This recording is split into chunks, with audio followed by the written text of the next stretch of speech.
December 21st, 1945. The message reaches Winston Churchill at Chartwell, his countryside retreat, in the quiet aftermath of a war that has drained Britain to its core. The telegram is brief, almost brutally so, but its meaning lands with unmistakable weight. General George Smith Patton Jr. is dead. Churchill reads it once, then again, as though repetition might soften its finality. It does not. He sets the paper aside and remains still, staring outward, lost in thought. This is not the Churchill of public speeches and grand rhetoric. This is the private strategist, measuring loss not in sentiment, but in power. When he finally speaks, his words are sharp, stripped of ceremony. Patton is gone, and with him something far larger than a man. What Churchill understands in that moment, before the world has even begun to process the news, is that history has quietly removed a weapon from the board at the very moment it may have been needed most.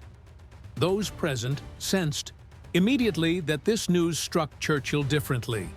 He had outlived countless generals, politicians, and rivals, yet this loss carried a peculiar sting.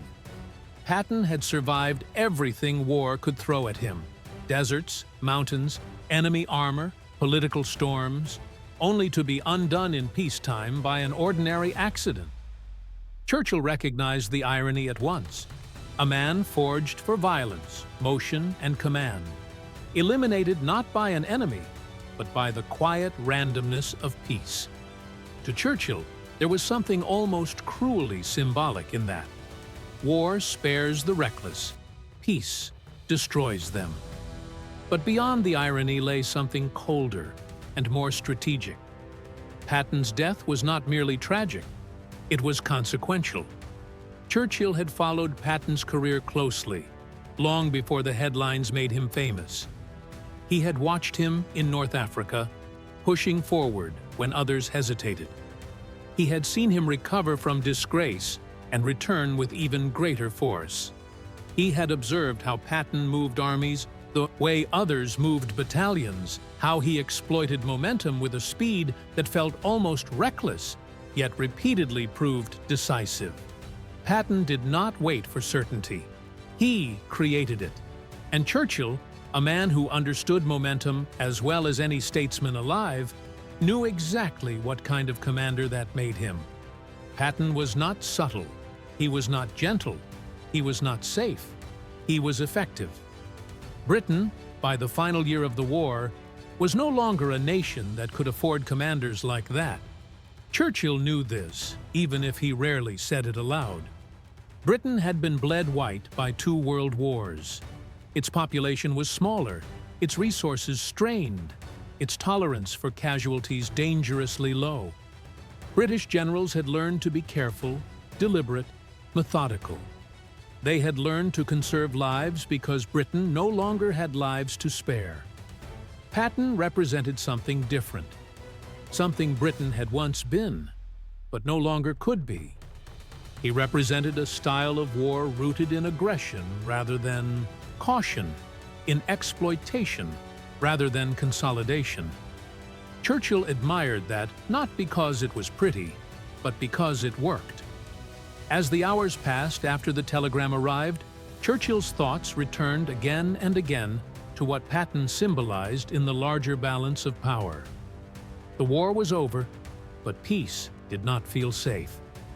The alliance with the Soviet Union was already unraveling, and Churchill was among the first Western leaders to truly grasp what that meant. He had seen Soviet armies remain where they were supposed to withdraw. He had watched Eastern Europe slide quietly behind a curtain that was not yet named, but already understood.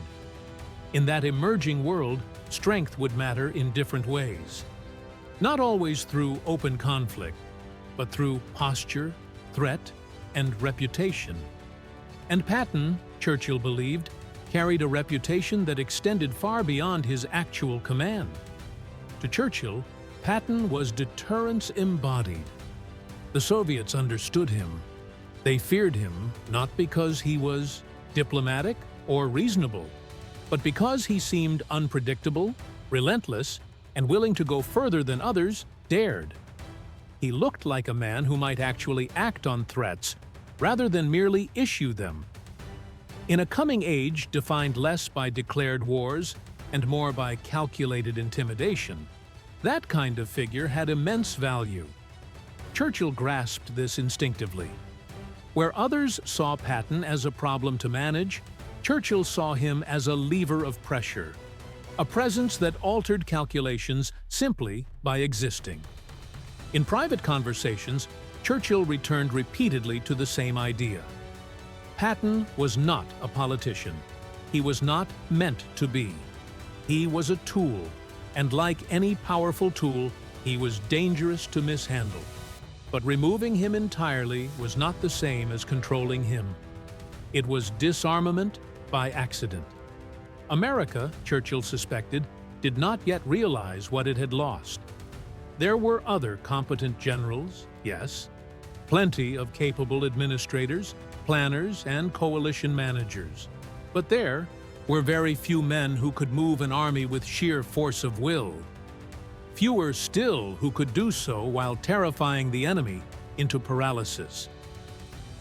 As night settled over Chartwell, Churchill prepared the appropriate public statements. Words of praise, words of condolence, words that history would record. But behind those formalities, his real assessment remained unspoken outside a small circle. Patton had been a relic of an older, harsher truth about war, that it is ultimately decided by those willing to act faster and hit harder than their opponents. Modern societies, Churchill feared, were becoming uncomfortable with men like that. They preferred clean narratives, tidy heroes, controllable figures. Patton fit none of those categories. And yet, when the moment demanded decisive violence, he delivered it without hesitation. Churchill went to bed that night, knowing something subtle but important had shifted. The war had ended, but the struggle for power had not. And one of the most intimidating pieces on the western side of that struggle had been removed, not by enemy action, but by fate. Patton was gone. The world had entered a new phase, and Churchill could already see that the coming years would demand strength of a different kind. Whether the West still possessed it, he was no longer certain. In the days following the news, Churchill continued to turn Patton over in his mind, not as a personality, but as a strategic factor. To those closest to him, it became clear that Patton's death unsettled him in a way few wartime losses had. Churchill had lived through catastrophe after catastrophe, had buried friends, allies, and empires, yet this loss felt oddly premature. Not because Patton was young, he was not, but because his usefulness, in Churchill's eyes, had not expired. Patton belonged to war, yes, but also to the uneasy aftermath of war, when strength was still measured, tested, and probed. Churchill understood that peace, especially fragile peace, required its own form of menace. And Patton had embodied menace better than almost any man alive. When Churchill met again with his senior military advisors, the conversation inevitably returned to Patton's place in the broader architecture of Allied command. There was no attempt to idealize him. Churchill never pretended Patton was easy, polite, or agreeable. On the contrary, Churchill acknowledged openly that Patton created endless problems. He embarrassed superiors, antagonized allies, offended politicians, and ignored sensitivities that others treated as sacred. But Churchill framed those flaws differently. He did not see them as evidence of incompetence or recklessness. He saw them as the inevitable byproducts of a man whose entire nature was oriented toward attack. Patton did not think in terms of equilibrium. He thought in terms of domination. And that mindset, Churchill believed, was increasingly rare among modern commanders. British military culture, by that stage of the war, had evolved into something cautious by necessity. The memory of the Somme still haunted British decision-making. Entire villages had been erased from the map in the previous war, their young men gone forever. Britain simply could not afford another generation lost to reckless offensives. As a result, British commanders learned restraint. They learned to plan carefully, to accumulate overwhelming force, to avoid unnecessary risks. These habits saved lives, but they also slowed momentum. Churchill understood this trade-off with painful clarity. Britain fought intelligently, but often cautiously. Patton fought brutally, but decisively. The difference was not intelligence. It was tolerance for risk. In private remarks, Churchill admitted something that would have shocked many had it been spoken publicly. Britain, he said, no longer produced commanders who frightened enemies instinctively. British officers inspired respect, competence, and professionalism. Patton inspired fear. Fear of speed. Fear of unpredictability. Fear that once he broke through, he would not stop. That fear, Churchill believed, had real strategic value. It forced enemies to react prematurely. It caused them to overcommit to defense. It disrupted planning. In warfare, fear was not merely an emotion, it was a weapon, and Patton wielded it effortlessly. As Churchill looked toward the future, his concern shifted increasingly eastward. The Soviet Union loomed large in his thinking. Though the war had ended, Churchill was already convinced that the alliance with Moscow was a temporary convenience rather than a lasting partnership. He had seen too much, too quickly. Soviet forces remained entrenched across Eastern Europe, installing friendly regimes and suppressing dissent. Agreements were interpreted flexibly. Promises dissolved under the weight of power. Churchill did not yet have a name for what was coming, but he understood its shape.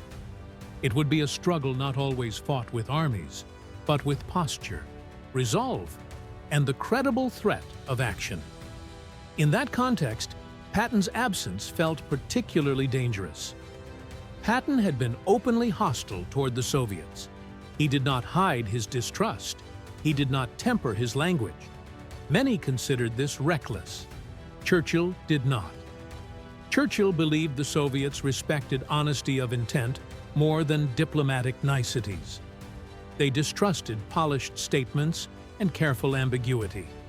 What they understood was force and willingness. Patton, in Churchill's estimation, projected both without effort. Even when Patton said things that embarrassed Allied leadership, those statements carried a message to Moscow. Here was a man who did not fear confrontation. Churchill reflected privately that Patton's reputation mattered almost as much as his actual command. Reputation shaped enemy calculations long before a shot was fired. The Soviets watched Western generals closely, analyzing temperament as much as capability. Patton's temperament unsettled them. He appeared to be a man unconcerned with escalation, uninterested in compromise, and confident in American strength. Whether or not Patton would ever have acted on his more extreme views mattered less than the fact that he might have. That uncertainty alone altered the strategic equation. In conversations with his foreign secretary, Churchill was even more blunt. The post-war world, he said, would be defined by lines drawn not just on maps, but in minds. Who would push and who would yield? Who would advance and who would hesitate? Patton had never hesitated. That was his gift and his curse. Others paused to consider political implications. Patton considered the enemy. Others worried about coordination. Patton worried about momentum. Churchill did not pretend that this mindset was suitable for every situation, but he insisted it was indispensable in some. The irony, as Churchill saw it, was that Patton had been increasingly constrained toward the end of the war, precisely when his instincts might have been most valuable. Political considerations had tightened around him. His movements were monitored, his statements scrutinized. He was treated less like a commander and more like a liability to be contained. Churchill understood why this had happened. Democracies are uncomfortable with men they cannot fully control. But Churchill also understood the cost. When Patton died, there was no equivalent figure waiting in reserve. No one else combined his aggression, confidence, and operational brilliance in the same volatile mixture. Churchill did not romanticize Patton's behavior. He acknowledged the damage Patton sometimes caused within the alliance. His clashes with other commanders were real. His contempt for caution alienated colleagues. But Churchill believed these conflicts were overstated by those who valued harmony over victory. War, he reminded his advisors, was not a committee exercise. It was a violent contest of wills. Committees did not break enemies. Commanders did. And Patton, for all his flaws, had broken enemies repeatedly. As weeks passed, Churchill's reflections grew darker. He worried that modern warfare and modern politics were selecting against men like Patton. The qualities that made Patton effective were the same qualities that made him unacceptable in peacetime society. He was blunt where others were diplomatic, aggressive where others were cautious, unapologetic where others sought approval. Churchill feared that future generations would mistake politeness for strength, procedure for resolve. Patton stood as a reminder that beneath all strategy lay violence, and beneath all peace lay the potential for war. In a particularly revealing private exchange, Churchill remarked that history was unkind to men who did not fit neatly into its narratives. Patton, he believed, would be remembered either as a caricature or a problem, rather than as the strategic asset he truly was. Yet Churchill himself knew better. He had seen how quickly Patton could change the course of events. He had seen hesitation evaporate under Patton's command. He had seen enemies collapse not because they were outnumbered, but because they were overwhelmed psychologically. The tragedy, in Churchill's eyes, was not merely Patton's death, but the timing of it. The world was entering an unstable peace, one that would demand firmness as much as diplomacy. The West would need figures who projected certainty, confidence, and willingness to act. Churchill feared that in removing Patton from the equation, by accident rather than design, the West had weakened its posture without realizing it. This was not a loss that would announce itself immediately. There would be no battlefield collapse, no sudden defeat. The consequences would be subtle, unfolding slowly, as adversaries tested boundaries and measured responses. Churchill understood something many did not. Power is not only what you possess, but what others believe you are willing to use. Patton had embodied that belief. His presence suggested that certain lines, once crossed, would be met with overwhelming force. Without him, Churchill wondered who would fill that psychological space? Who would make enemies pause before advancing? Who would inject uncertainty into their calculations? The answers were not obvious. By the time Churchill began preparing his famous post-war speeches, the thoughts seeded by Patton's death had already taken root. They informed his warnings, his urgency, his insistence that peace required strength. Though Patton's name would rarely appear in public remarks, his absence loomed large in Churchill's private thinking. A weapon had been removed. A deterrent had vanished. And the world, Churchill feared, would only realize what it had lost when it was too late. As time passed, Churchill's reflections on Patton settled into something closer to quiet certainty. He no longer questioned whether Patton's absence mattered. He was convinced it did. What remained uncertain was how long it would take for others to recognize the same truth. Churchill had spent a lifetime observing how power shifts long before headlines acknowledge it. He knew that the most important changes rarely announced themselves loudly. They crept in, altering expectations, softening resolve, reshaping behavior. Patton's death, Churchill believed, was one such change. Subtle at first, invisible to crowds, but unmistakable to those who understood how deterrence truly worked. In private correspondence with trusted allies, Churchill expressed concern that the West was entering a phase of complacency disguised as relief. Victory had been achieved, exhaustion was universal, and there was a strong desire to believe that cooperation would replace confrontation. Churchill did not share that optimism. He believed the habits formed in war carried over into peace, and Patton's habits had been uniquely valuable. Patton never assumed goodwill. He assumed competition. He prepared for conflict, even when others insisted harmony was inevitable. Churchill considered this not paranoia, but realism. History, he believed, rewarded those who planned for the worst while hoping for the best. Churchill also recognized that Patton's personality made him difficult to defend after death. Without the urgency of war to justify his excesses, Patton's flaws became easier to emphasize and harder to contextualize. His blunt statements, his impatience with politics, his refusal to soften his views, these traits were increasingly framed as liabilities rather than strengths.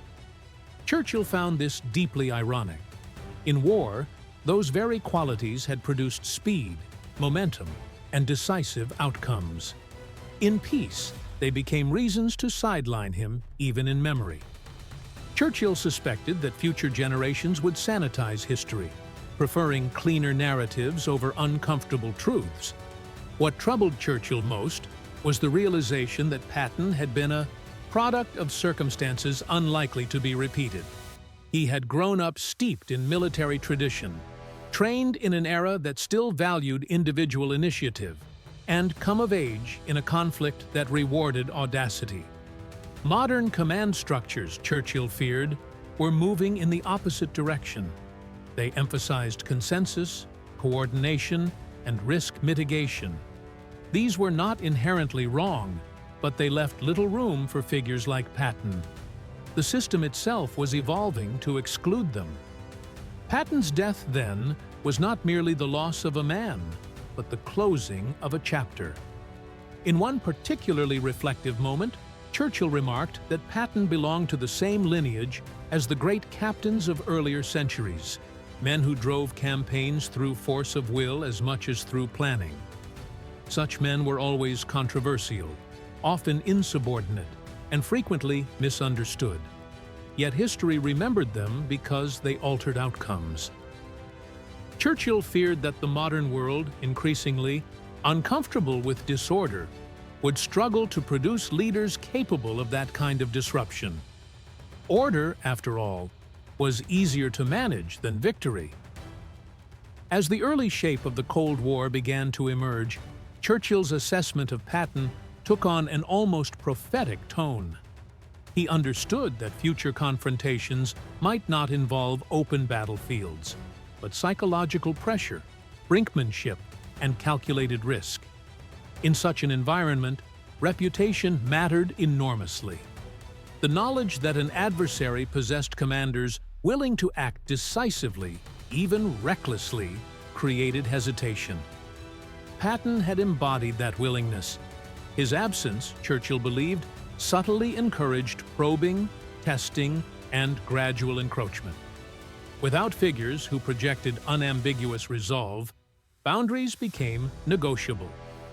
Churchill never claimed Patton would have prevented every future crisis. He was not naive enough to believe one man could determine history alone. But he did believe Patton would have complicated adversaries' calculations. He would have injected uncertainty where complacency threatened to grow. Churchill valued uncertainty as a strategic asset. It forced caution in enemies and seriousness in allies. Patton had been a source of that uncertainty. His death simplified the strategic landscape in a way Churchill did not welcome. As Churchill prepared to step back from power, his thoughts increasingly turned to legacy. Not his own, but that of the era he had lived through. He worried that lessons learned at enormous cost would be forgotten in the comfort of victory.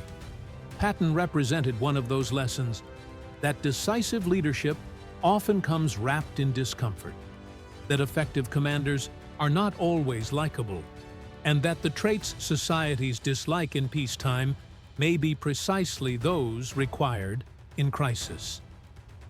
Churchill feared that future leaders would mistake restraint for wisdom and consensus for strength. By the time Churchill delivered his warnings about an Iron Curtain descending across Europe, Patton had already become a ghost in his thinking, a presence defined by absence. The contrast between what had been and what now was sharpened Churchill's sense of urgency. He had seen the consequences of underestimating ambition and misreading intent. He knew that peace without strength was temporary, and strength without the will to use it was illusion. Patton, for all his faults, had never suffered from such illusions. In the final analysis, Churchill's reaction to Patton's death was not rooted in sentimentality or hero worship. It was rooted in strategic calculation. A particular kind of leader, aggressive, relentless, unfiltered, had disappeared at a moment when such traits still held value. Britain no longer produced such men. America had produced one, and then lost him. Churchill understood that this was not a tragedy that would announce itself immediately. Its effects would be felt gradually, in missed opportunities, in cautious responses, in adversaries emboldened by restraint. On December 21, 1945, Winston Churchill grasped something many others did not. George Smith Patton Jr. was irreplaceable, not because he was perfect, but because he was singular. His combination of temperament, skill, and willingness to act could not be replicated by committee or training alone. History rarely produces such figures, and modern societies increasingly discourage them. Churchill carried that understanding into the uncertain years that followed, convinced that the loss of Patton would echo far beyond the circumstances of his death. Whether the world would learn that lesson in time remained, in Churchill's mind, an open and troubling question.